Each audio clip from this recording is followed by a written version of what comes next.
하나님께 기도하기 오신 우리 성도님들을 주님의 이름으로 축복합니다. 오늘은 기도를 부탁해야 합니다 라는 제목으로 하나님 말씀을 나눕니다. 오늘 본문의 말씀을 보면 사실은 로마서의 마지막 부분이라고 할 수 있습니다. 로마서가 16장까지 있는데 내일 보게 되는 이 16장은요 사실은 인사입니다. 마지막에 덧붙이는 추신서에 불과하죠. 그래서 로마서의 내용은 15장까지 거의 대부분 사도 바울이 말하고 싶은 내용이 이 15장에서 끝나게 됩니다. 사도 바울은 한 번도 만나보지 못한 로마 교인들, 그 로마 교인들에게 편지를 썼죠. 그 편지가 이 로마서입니다. 사도 바울이 개척한 교회 교인들이 있지 않습니까? 예수님을 믿게 했던 그 사람들, 에베소서, 데살로니가, 빌립보 이런 지역에서 교회를 개척했죠. 여기에서 예수님을 믿었던 사람들이 로마에 이주로 가서 로마에 이사를 가서 거기서 자생적으로 생긴 교회가 로마 교회입니다. 엄밀하게 말하면 사도 바울이 직접적으로 개척한 교회는 아니지만 간접적으로 개척한 교회라고도 할 수 있습니다. 왜냐하면 사도 바울이 전한 그 에베소, 데살로니가 이런 지역에서 거기에서 믿었던 사람들이 이주해 가서 로마에 가서 또 교회를 세웠기 때문에 그렇습니다. 이들에게 사도 바울은 편지를 썼는데 교리적인 내용과 또 그 교리적인 내용을 가지고 어떻게 살아야 하는지를 편지를 통해서 나누었죠.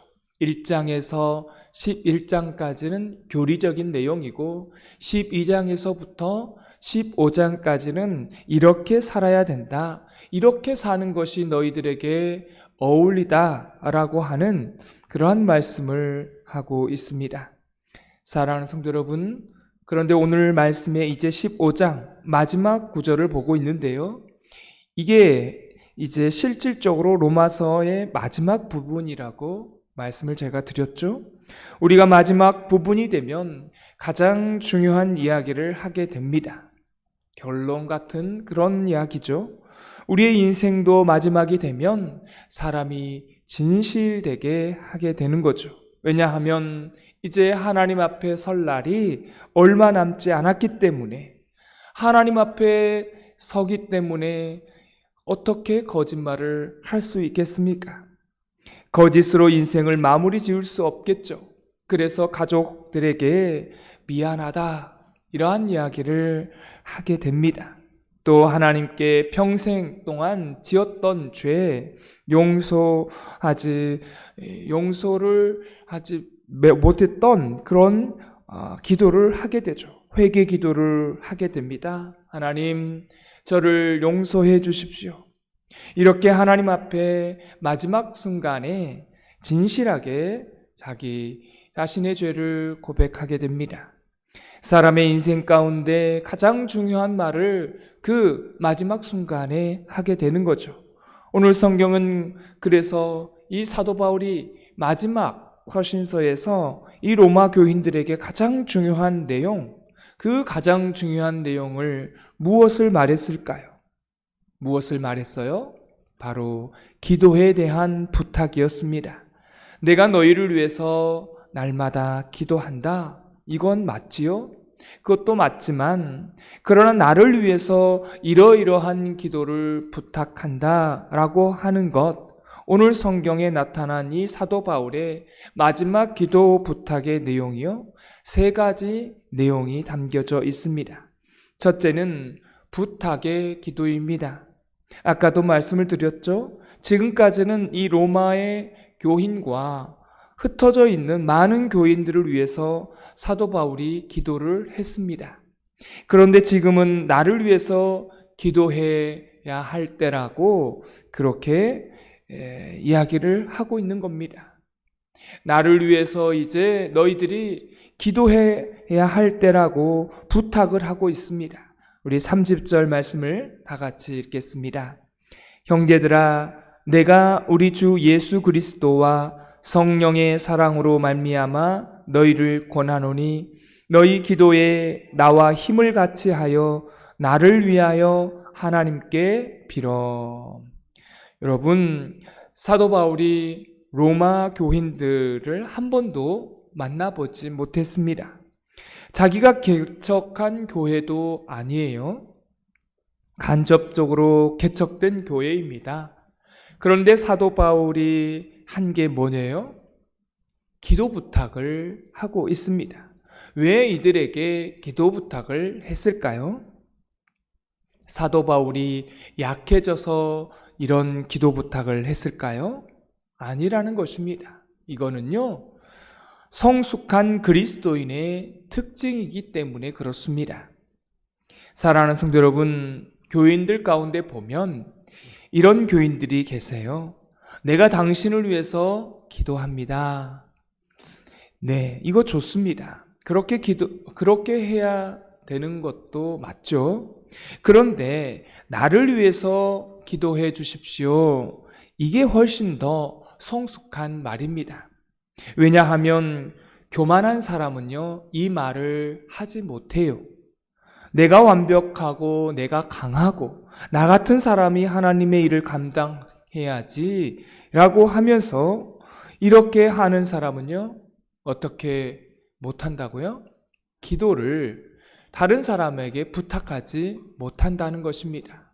나를 위해서 기도해 주세요. 이 말을 못해요. 이 말을 못한 사람은 어떤 사람이라고요? 네, 교만할 수 있다라고 하는 것입니다. 만약 여러분이 올 한 해 가운데에 누군가에게 나를 위해서 기도를 해 주십시오라고 기도 부탁을 하지 않았다라면 어떻게 해야 될까요?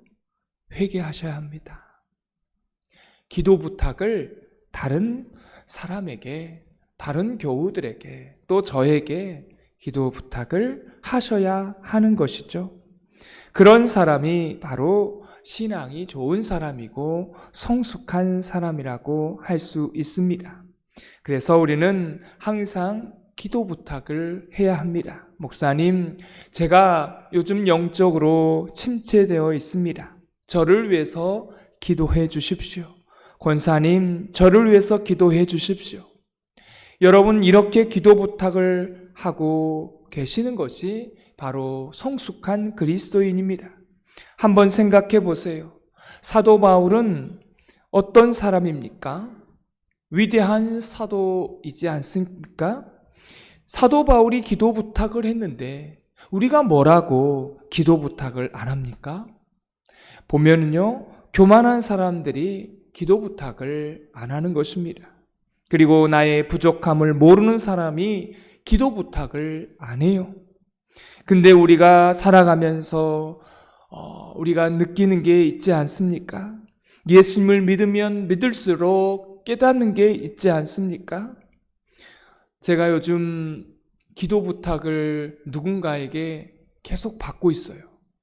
제가 전에도 말씀을 드렸지만 제 초등학교 선생님이신데요. 지금도 제가 연락을 하고 지냅니다. 이분의 남편이 암에 걸리셨는데 지금 36대 병원에서 항암 마지막을 맞고 있는 것 같아요. 어제도 기도 부탁을 하더라고요. 장문의 기도 부탁을 쭉 해요. 이렇게 해서 지금 진료를 받고 이렇게 하고 있다. 기도 부탁을 한다. 이렇게 하시더라고요. 그러면 제가 그 카톡에다가 저도 장문의 기도를 선생님에게 드리면서 저도 이렇게 기도하겠습니다 라고 기도의 내용을 보내드립니다. 왜 이렇게 기도 부탁을 하는 겁니까? 초등학교 선생님이면요, 제자잖아요. 제가 물론 제가 목사이지만 제자인데 자기의 그 연약함을 보여주기가 쉽지 않겠어요? 그런데 기도 부탁을 하는 것은 자신의 연약함을 알기 때문에, 또한 그리스도인으로서 성숙한 그런 모습이기 때문에 기도 부탁을 하는 거예요. 기도 부탁을 안 하는 사람은요, 교만한 사람이고 자기는 아직도 강하다, 자기는 아직도 부족함이 없다라고 하는 사람이 기도 부탁을 안 하는 거죠. 여러분, 우리가 살면 살수록 깨닫는 게 뭐예요? 내가 얼마나 연약한 사람이라는 사실을 알게 되는 겁니다. 그게 은혜라는 거죠. 은혜는 하나님, 제가 얼마나 죄된 모습이고 얼마나 불가능하고 얼마나 무능력한 존재입니까? 라는 것을 깨닫게 되는 겁니다. 그러면 그 깊은 곳에서 하나님께서 우리를 끌어올려 주시는 것입니다. 이게 은혜라는 거예요. 할렐루야. 여러분, 은혜라는 것은 그냥 주어지는 게 아니에요. 나의 연약함, 나의 불가능함을 하나님 앞에 날마다 고백하는 것입니다. 놀라운 것은요, 이건 나의 노력으로 되는 게 아니에요. 내 안에 계시는 성령님께서 하시는 것입니다. 그래서 하나님, 저는 불가능한 존재입니다. 스스로 저의 이 문제를 해결할 수가 없습니다. 그래서 예수 그리스도가 절대적으로 필요합니다. 이 과정이 있어야 은혜가 있는 것입니다. 그러면 한번 생각해 보십시오. 나의 불가능함, 나의 연약함, 나의 깨어짐, 자신의 죄인됨을 고백하는 사람이 어찌 기도 부탁을 하지 않겠습니까? 사랑하는 성도 여러분, 그래서 기도의 부탁이 있어야 하는 겁니다. 그래서 우리는 성도님들 가운데에 또 기도 부탁을 해야 돼요. 저에게도 기도 부탁을 여러분 하십시오. 그래야만이 여러분이 은혜 가운데 사는 것을 또한 하게 된다는 것입니다. 오늘 말씀에 또한 사도 바울이 기도는 겸손의 기도였습니다. 아까 말씀을 드렸죠? 교만한 사람은 기도 부탁을 하지 않습니다. 자기 힘으로 잘난 줄 알아요. 자기 힘으로 인생을 꾸려가는 줄 압니다. 그러나 겸손한 신앙은, 신앙적으로 성숙한 사람은 날마다 기도 부탁을 합니다. 사랑하는 성도 여러분, 살다가 힘들고 어려우면요, 솔직해지십시오. 힘들다라고. 그리고 주변 사람들에게 기도 부탁을 하세요. 여러분, 의사한테 찾아가서 여러분 자신의 그 아픈 곳을 숨기면 나을 수 있겠어요? 다 드러내야 되잖아요. 의사에게 다 보여줘야 돼요. 그래야 정확하게 진단을 하고 치료를 받는 것 아니겠습니까? 목회자들에게도 기도 부탁을 하는 겁니다. 오늘 성경의 그 다음 세 번째는요, 30절에 우리가 아까 읽었죠? 함께하는 기도입니다. 나와 힘을 같이 하여 나를 위하여 하나님께 빌어달라고 말씀하고 있습니다. 합심 기도의 능력을 성경은 말씀하고 있는 거예요. 사랑하는 성도 여러분, 함께 기도하게 될 때 하늘의 문이 열리게 되는 줄 믿습니다. 왜냐하면 우리는요, 바로 형제 관계에 있기 때문에 그래요. 그리스도 안에서 우리가 정맥과 동맥에 예수 그리스도의 피가 흐르지 않습니까? 여러분, 형제가 가장 먼저 해야 되는 게 뭐겠어요? 연합하는 것입니다. 그 연합이 첫 번째 기도의 연합인 거예요. 그래서 우리가 새해에 특별 새벽 기도회를 어떻게 하면 그래도 많이 모일까 해서 저녁 기도회를 하는 겁니다. 물론 새벽에 하면 좋겠지만 새벽에 하면 나오기 참 어려운 부분들이 많아서 저녁에 다음 주부터 그렇게 하는 거예요. 성도들끼리, 형제들끼리 연합되는 것이 중요한데 가장 첫 번째 연합이 뭐라고요? 기도의 연합입니다. 그 기도의 연합을 통해서 함께 통성으로 기도하고 함께 기도해서 문제를 풀어가는 것입니다. 그러면 우리는 왜 기도 부탁을 해야 합니까? 왜 겸손의 기도에 부탁을 해야 되는 것입니까? 왜 함께 기도를 해야 될까요? 오늘 성경은 이렇게 말하고 있습니다. 오늘 30절의 말씀을 보니까 내가 우리 주 예수 그리스도와 라고 나와 있습니다. 이 말의 뜻은 이렇습니다. 우리 예수님도 그렇게 하셨다는 뜻입니다. 우리 예수님도 겟셋마네 동산에 가셔서 십자가를 지시기 전에 기도하시지 않았습니까? 누구를 데리고 가셨어요? 베드로, 야고보, 요한을 데리고 갔습니다. 그리고 그들을 멀찌감치 떼어놓고 기도하라고, 나를 위해서 함께 기도하라고 우리 예수님도 부탁을 하셨습니다. 그래서 우리 예수님과 함께하는 사역자들은요, 바로 이와 같은 신앙의 정신을 함께 따라가야 합니다. 함께 기도하고 기도 부탁을 하고, 그 다음에 두 번째로 말하고 있는데 그것은 사랑 때문에 기도할 수 있다는 것입니다. 여러분, 사랑하면 그 사람을 위해서 기도하게 되어 있어요. 그렇지 않습니까? 사랑하는 사람은 반드시 기도하게 되어 있습니다. 여러분, 그렇다면 이 사랑하면 기도하게 되는데 반대가 되면 어떻게 되는 거예요? 사랑하지 않으면 기도하지 않게 된다는 것입니다. 그래서 우리가 항상 하나님 앞에 진실되게 사랑하면, 교회를 사랑하면 기도할 수밖에 없다라는 것입니다. 우리가 교회를 위해서 기도하고 누가 또한 중보기도를 할 때에, 사랑하게 될 때에 그러한 기도를 하게 되는 것입니다. 그럼 사도 바울의 이 기도의 부탁은 무엇이었습니까? 어떤 기도의 부탁을 하고 있죠? 오늘 성경 31절에 나와 있습니다. 함께 읽겠습니다. 나로 유대에서 순종하지 아니하는 자들로부터 건짐을 받게 하고. 여러분, 이 말의 뜻은 이렇습니다. 내가 이제 로마로 가서 사역을 하려고 하는데 유대인들로부터 죽임을 당하지 않게 해달라고 기도 부탁을 하고 있는 것입니다. 사실은 사도 바울은 유대인이지 않습니까? 정통 유대인이죠. 그런데 항상 유대인에 의해서 많은 핍박과 환난을 받았습니다. 그런데 이 하나님께 선민으로 선택받았던 그 유대인들에게 동제격에 내가 죽임을 당하는 것은, 이것은 너무나 비극적인 일이다라는 것입니다. 그래서 로마 교인들에게 내가 부탁한다는 거죠. 내가 나의 동족들에게 살해당하지 않도록 나를 위해서 기도해 주십시오. 이걸 기도 부탁하고 있는 거예요. 두 번째가 있습니다. 그 다음 읽겠습니다. 또 예루살렘에 대하여 내가 섬기는 일을 성도들이 받을만 하고. 여러분, 이게 무슨 뜻입니까? 내가 예루살렘에서 이제 헌금을 가지고 마게도냐, 아가야 지역 사람들이 이제 구제 헌금을 그들에게 모았잖아요. 왜냐하면 예루살렘 교회가 기근을 당해서 그 사람들에게 헌금을 모았어요.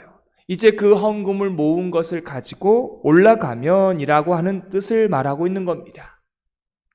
그 교인들이 이걸 잘 받아서 그렇게 섬김을 받을 수 있도록 기도해달라고 부탁을 하고 있는 겁니다.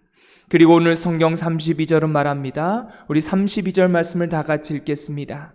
나로 하나님의 뜻을 따라 기쁨으로 너희에게 나아가 너희와 함께 편히 쉬게 하라.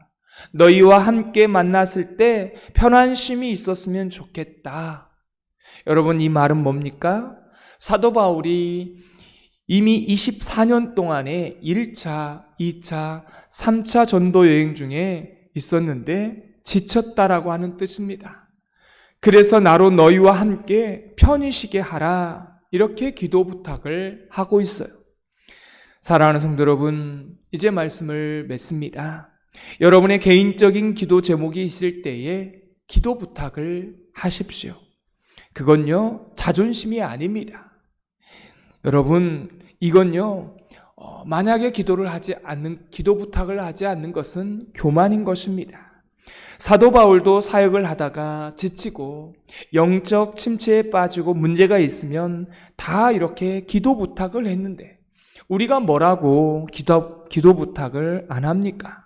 그건 그리스도 안에서 성장할 수 없고요. 그건 영적인 교만인 것입니다. 기도를 부탁해야 사는 것입니다. 기도 부탁해야 하나님의 은혜가 여러분 속에 임하는 것이고요. 겸손한 자만이 기도 부탁을 할 수 있습니다. 나의 연약함과 무능함과 또한 나의 깨어진 몸을 고백하는 사람만이 기도 부탁을 할 수 있는 것입니다. 그런 사람이 성장할 수 있고요. 그런 사람에게 하나님께서 연합해서 응답해 주실 줄 믿습니다. 오늘 말씀에 느낀 점과 깨달은 점을 적어보시고 해야 될 것과 하지 말아야 될 것을 한 가지 적어보시고 이 말씀대로 사는 하루가 되게 해달라고 기도하는 시간 갖도록 하겠습니다. 기도하겠습니다. 하나님 아버지, 위대한 사도 바울도 한 번도 만나보지 못한 로마 교인들에게 기도 부탁을 하고 있습니다. 우리 자신도 기도 부탁을 할 수 있는 그런 사람 되게 하여 주옵소서. 우리 자신이 얼마나 연약하고 얼마나 부족하고 나약하고 죄된 인간인지 불가능한 인간인지 우리 자신이 이거를 깨닫는 자만이 기도 부탁을 할 수 있습니다. 하나님, 우리가 이런 사람이기에 또한 교인들에게 또한 목회자에게 기도 부탁을 할 수 있는 저희들 되게 하여 주옵소서. 예수님도 기도 부탁을 하셨습니다. 예수님도 그렇게 하셨기에 우리도 기도 부탁을 할 수 있게 하시고 예수님의 피를 나눈 형제 자매이기에 또한 사랑하기에 함께 기도할 수 있고 중보할 수 있고 기도 부탁을 할 수 있습니다. 우리 모두 기도 부탁을 할 수 있는 그런 성숙한 겸손한 신앙인이 되게 하여 주옵소서. 예수님의 이름으로 기도드리옵나이다. 아멘.